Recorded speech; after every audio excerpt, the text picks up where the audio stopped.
오늘 성경을 읽으면 하나님께서 아브라함에게 두 가지 약속을 해요. 첫째가 뭐예요? 자식을 주겠다는 거죠. 내가 너에게 자식을 주는데 얼마큼 준대요? 얼마큼 준대요? 하늘의 별과 땅의 얼마큼 준다는 거예요? 많이 준다는 거죠. 많이 주겠다. 내가 너에게 자식을 줄 때 내 자손이 셀 수 없을 정도로 많아질 거다라는 게 하나님의 첫 번째 약속입니다. 두 번째 약속이 뭐죠? 하나님께서 아브라함에게 두신 두 번째 약속. 내가 너에게 이 땅을 너와 내 자손에게 선물로 주겠다라는 것입니다. 저를 보세요. 하나님께서 아브라함에게 두 가지 약속을 줬어요. 첫째는 뭐예요? 자손을 주겠다. 자손을 주겠다. 두 번째는 뭘 준다? 땅을 주겠다. 자식을 주되 셀 수 없을 만큼 많이 줄 것이고, 땅을 주되 이 자손들이 살아갈 수 있는 충분한 땅을 주겠다라는 거예요. 그런데 그 다음 질문이 이겁니다. 하나님께서 땅을 주기는 주는데 언제 준대요? 언제 준대요?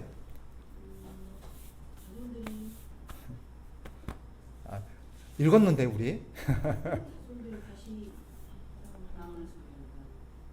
자, 하나님이 너와 자손에게 땅을 주겠대요. 그런데 언제 주겠대요? 따라합시다. 400년 뒤에. 따라합시다. 몇 년 뒤에? 400년 뒤에 주겠다는 거예요. 400년. 그러니까 땅을 너에게 줄 거야. 너에게 자손을 줄 건데 자손도 엄청 많이 될 거야. 근데 언제? 400년 뒤에 내 자손이 많아질 거고, 또 400년 뒤에 내가 너에게 약속한 땅을 주겠다는 거예요. 하나님께서 자손도 주고 땅도 주는데 얼마큼 기다리면 돼요? 400년만 기다리면 되는 거예요. 자, 그럼 질문이 이거예요. 하나님께서 왜 이렇게 늦게 주실까요? 하나님께서 아브라함에게 자식을 줄 건데 많이 줄 거다. 땅을 줄 건데 넓은 땅을 줄 거다. 그런데 얼마만 기다려라? 400년을 기다려. 그러니까 아브라함이 그 얘기를 딱 듣고 진짜예요? 그 증거가 뭐예요? 뭘로 보증하시겠어요? 그랬더니 하나님이 아브라함과 뭘 할까요? 언약을 체결해요. 아브라함이 증거를 뭘로 그걸 보증해 주실 거예요? 나에게 주신 나중에 가서 딴 얘기 안 하도록, 하나님께서 나중에 뒤에 가서 딴 얘기 안 하시도록 하나의 보증을 좀 하나님께서 제공해 달라 그랬더니 하나님이 언약을 딱 맺어요. 그리고 아브라함에게 뭐라고 말합니까? 잘 보시면 아브라함에게 뭘 준비하래요? 세 가지를 준비하라 했어요. 첫째, 3년 된 암소. 또 3년 된 암염소. 그죠? 3년 된 순양. 그리고 마지막 한 가지가 산비둘기. 자, 그리고는 아브라함에게 딱 준비하래요. 근데 아브라함이 딱 준비하되 어떻게 합니까? 그 짐승들을 다 어떻게 준비해놨어요? 반을 쪼개요. 그리고 딱 벌려놔요. 저를 보십시오. 이거 중요해요. 이거 알아야 돼요. 아브라함이 하나님께 증거를 주세요. 그러니까 하나님께서 내가 너한테 보증할게 하고, 하나님께서 주신 보증이 뭐냐면 언약을 맺는데, 언약을 어떻게 했냐면 네가 재물을 딱 준비해. 근데 아브라함이 준비를 해요. 그래서 암염소를 준비해서 암소를 반으로 딱 쪼개놔요. 암염소도 준비해서 반으로 딱 쪼개놔요. 그 다음에 또 뭘 준비해요? 순양을 준비해서 딱 반으로 쪼개놔요. 그리고 비둘기도 딱 준비해놔요. 근데 반으로 딱 쪼개놨어요. 그 다음 무슨 일이 벌어지죠? 그 사이를 하나님께서 지나가세요. 왜 이런 것을 할까요? 자, 이것을 알려면 그 당시 문화를 좀 알 수가 있어요. 그 당시에 서로 간에 언약을 체결할 때, 지금 우리는 언약을 어떻게 체결해요? 일단 서류를 준비해요. 그죠? 서류를 두부 준비해요. 그리고 나서요, 거기다가 도장을 딱 찍어요. 물론 지장 찍는 것도 있죠. 도장을 딱 찍어요. 그리고 나서요 서로를 네 하나 내 하나 보관합니다. 그게 나중에 뭐가 되는 거예요? 증표가 되는 거예요. 근데 그 당시는 계약을 어떻게 맺었느냐? 어떻게 맺냐면 지금처럼 서류를 가지고 도장 딱 찍어서 네 한부 내 한부 그런 게 아니라, 그 당시는 언약을 어떻게 맺냐? 짐승을 딱 가지고 짐승을 잡아서 반으로 쪼개놔요. 그리고 둘이가 그 사이를 지나갑니다. 혼자 계약 당사자가 A하고 B가 계약을 맺으면 A, B가 그 쪼갠 짐승 사이를 걸어요. 그 짐승 사이에 어떻게 돼 있을까요? 피가 막 낭자해. 피가 올라가서 피가 막 낭자했겠죠. 그 피사가 흘리는 피 사이를 둘이서 걸어갑니다. 왜 이런 방식으로 계약을 맺었을까요?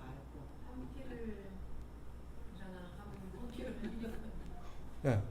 왜 이런 방식일까요? 고대 사회는요 좀 잔인했어요. 자, 이게 뭐예요? 너와 내가 맺은 언약이라는 거예요. 근데 만약에 네가 분명히 나하고 언약을 맺어놓고 배신하거나 언약을 지키지 않으면 네가 어떻게 된다? 이 짐승처럼 쪼개진다. 그걸 약속하겠냐? 하겠다. 그러면서 짐승을 쪼개놓고 그 피가 낭자한 그 사이를 둘이 걸어가는 거예요. 예. 이것은 어떤 의미예요? 만약에 네가 계약을 안 지키면, 우리가 약속을 했는데 약속을 안 지키면 네가 이 짐승처럼 반이 쪼개지는 그런 일을 당하게 될 거다라는 것을 뭐 한 거예요? 약속하는, 맹약하는 하나의 방법이었어요. 반드시 지키겠다는 그 방식을 그런 식으로 고대 사회는 체결했어요. 그런데 오늘 본문을 보면 그 당시에 언약을 체결할 때 그 사이를 누가 걸어간다고요? 아니, 그 당시에 언약을 체결하면 당사자 두 사람이 같이 걸어가요. 근데 오늘 본문에는요, 하나님 혼자 걸어가요. 원래대로면 어떻게 걸어가야 돼요? 하나님과 아브라함이 같이 그 사이를 걸어가야 되는데 아브라함은 가만히 있고 하나님만 걸어가요. 이게 중요한 거예요. 왜 그럴까요? 왜 하나님만 걸어갔을까요? 이건 뭐냐면 하나님께서 아브라함에게 주신 일방적인 약속이기 때문에 그래요. 아브라함이 뭔가를 지켜야 되거나 그게 아니라 아브라함이 뭔가 행할 것이 있거나 그게 아니에요. 순전히 누가 누구에게 주신 약속이에요? 하나님이 아브라함에게 일방적으로 내가 너를 위해서 이거 할게 라고 한 약속이에요. 그러니까 이 약속을 누가 이루어야 되는 거예요? 하나님이 이루시는 거예요. 내가 너를 위해서 이룬다. 이거는 두 가지 의미예요. 그러니까 내가 너를 위해서 내가 일방적으로 하는 약속이라는 거예요. 근데 보통 약속은 어때요? 상호적인 약속이죠. 그죠? 서로 간에 지켜야 할 약속인데 하나님이 아브라함에게 맺은 약속은 일방적인 약속이에요. 내가 너를 위해서 일방적으로 한다는 거예요. 두 번째, 어떤 의미라고요? 네가 할 거 없어. 내가 다 한다는 거예요. 내가 알아서 다 할 거라는 거예요. 내가 이것을 이룰 거라는 거예요. 이것은 그래서 이 언약을 아브라함은 할 게 있어요, 없어요? 그러니까 아무것도 할 게 없어요. 그럼 아브라함이 할 건 뭐가 있어요? 그냥 믿고 기다리면 되는 거예요. 믿고 기다리면 돼요. 근데 하나님께서 그 사이를 하나님 그냥 말씀만 하셔도 돼요. 그죠? 내가 너를 위해서 반드시 약속할게. 내가 너를 위해서 지킨다. 그런데 하나님께서 굳이 안 그러셔도 되는데 쪼개는 짐승 사이로 하나님이 걸어가신 건 뭐예요? 아브라함을 위해서요. 아브라함이 불안해하지 않도록, 아브라함이 믿을 수 있도록, 그 당시 그 사회 속에서 맺어졌던 언약의 방식을 이용해서 하나님께서 아브라함과 언약을 맺으신 거예요. 이걸 통해서 하나님이 우리에게 보여주시는 건 뭐예요? 하나님이 얼마나 아브라함을 향해서 철저하게 약속을 하시고 그것을 지킬 것인가를 보여주는 하나님의 그런 놀라운 신실하심이 보여요. 그런데 이 과정은 봐봐요. 아브라함이 요구한 거예요? 아니면 하나님이 일방적으로 하나님이 알아서 해주신 거예요? 하나님이 일방적으로 해주신 거예요. 알아서 해주신 거예요. 그래서 이거를 뭐라고 그러냐면 따라합시다. 은혜 언약. 네. 아브라함이 뭘 해주는 조건으로 한 것도 아니에요. 아브라함이 정말 간절하게 절실하게 매달렸기 때문에 해준 것도 아니에요. 하나님이 아브라함을 향해서 일방적으로 해주신 하나님의 호의와 은혜이기 때문에 이것을 은혜 언약이라고 그래요. 이거 은혜 언약이에요. 하나님이 아브라함을 위해서 해주신 거예요. 그런데 하나님께서 그 일을 이루시는데 하나님께서 아브라함에게 내가 너를 반드시 할 거야. 그런데 한 가지 거기서 딱 뭔 얘기를 하냐면 이거 한 가지는 기억해라. 단 내가 이것을 할 건데 언제 얼마 뒤에 한다는 거예요? 400년 뒤에 할 거라는 거예요. 왜요? 왜 400년 뒤입니까? 이유가 있어요. 네. 이유가 있어요. 왜냐하면 400년 동안 기다려야 하는 거예요. 왜냐하면 아직까지 하나님께서 이 땅에 모든 그 당시 그 땅이 비어있는 땅이 아니라 그 땅에는 가나안의 7 족속이 살고 있었어요. 그런데 그 족속들을 다 진멸하고 몰아내고 하나님께서 그들에게 그 땅을 주실 건데 아직까지 이들에게 하나님이 심판을 행하기 전까지는 아직 죄가 덜 찼다라는 거예요. 죄가 아직 덜 찼다는 거예요. 이 정도 죄가 딱 차면 하나님께서 딱 심판할 건데 아직 그 정도까지는 아니니까 이들의 죄가 점점 차올라가지고 가득 찰 때까지 좀 기다리라는 거예요. 그게 몇 년? 400년. 자, 그러면 여기서 우리는 궁금한 질문 한 가지 던져주세요. 사실은 죄를 5개 짓던 10개 짓던 죄를 지은 거예요, 안 지은 거예요? 지은 거예요. 하나 지으면 그럼 심판 안 받아도 될까요? 아니에요. 사실 하나님의 법에 따르면 하나만 지어도 심판 받아요, 안 받아요? 받아요. 여러분 보세요. 죄를 범하면 한 번만 죄를 지으면 처벌 안 받습니까? 아니에요. 한 번을 짓든 두 번을 짓든 처벌을 받아요. 대신 죄를 많이 지면 처벌 어떤 강도나 그죠? 형량이 올라가겠죠. 하나님께서는 그 당시에 살고 있었던 가나안 족속들이 너무 나쁜 짓을 많이 하고 악을 저지르고 죄를 일삼기 때문에 하나님 그때도 이미 심판할 수 있었어요. 그런데 하나님이 더 기다리래요. 아직 덜 찼대요. 그럼 뭐가 덜 찼다는 걸까요? 하나님은 반드시 1에서 10까지만 차야만 처벌하신단 말인가요? 그렇게 오해하시면 안 돼요. 내가 딱 10번까지 봐준다. 9번까지는 내가 봐준다. 10번 되면 내가 안 참는다.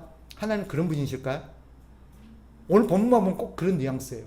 그런데 하나님께서 아직 안 찼다라는 것은 하나님이 두 가지를 의미하는 거예요. 성경 전체에서 하나님께서 이렇게 하시는 이유가 있어요. 400년 동안 그들의 죄가 차기까지 기다린다는 것은 두 가지 의미를 내포하고 있어요. 첫째, 뭐냐? 그들에게 죄를 회개할 수 있는 기회를 주시는 거예요.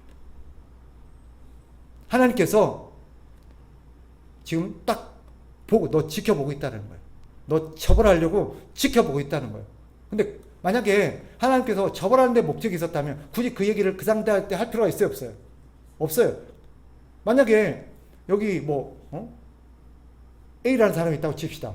A라는 사람을 처벌할 것 같으면 A라는 사람 딱 보고 있다가 딱 걸리면 그냥 처벌하면 돼요. 그런데 A라는 사람에게 내가 너 죄 짓나 안 짓나 딱 지켜보고 있어. 너 죄 짓기만 해. 내 너 가만 안 둬. 내 반드시 너 처벌할 거야. 이 얘기를 하는 의도가 뭐예요? 처벌의 목적이 있는 거예요? 아니면 죄를 짓지 않기를 바라는 거예요?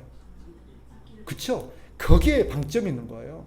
하나님께서 이 가나안 족속에게 하나님이 그들의 죄를 지켜보고 있고 그들이 얼마나 나쁜 짓을 하고 있는지 지금 보고 있다라고 알려주시는 이유는 뭐예요? 제발 그렇게 살지 말라는 거예요. 하나님께서는 그들이 지금이라도 반성하고 그 죄를 뉘우치고 다시는 죄를 안 짓고 살아가기를 하나님이 기대하시는 거예요. 어떤 사람은 오해해요. 이 땅을 하나님께서 아브라함에게 주시겠다니까 땅이 그래 없나? 굳이 여기 있는 사람들 다 쫓아내고 이 땅을 빼앗아가지고 아브라함에게 줄 만큼 땅이 그렇게 없나? 그렇게 오해하면 여러분 완전히 하나님의 뜻을 오해하는 거예요. 아니에요. 하나님은 아브라함을 편애해서 이 가나안 족속 사람들을 그냥 미워해서 이들을 부당하게 쫓아내고 아브라함에게 부당하게 편애해서 아브라함에게 땅을 주는 것도 아니에요. 하나님은 가나안 족속에게 400년 동안이나 기다려주는 거예요. 400년의 기다리면 뭐예요? 하나님께서 기다리고 기다리는 하나님의 기다림의 끝을 보여주는 거예요. 400년. 그래서 항상 하나님께서는 40, 400을 많이 기다리시죠. 그죠? 또 한 가지 의미가 있어요.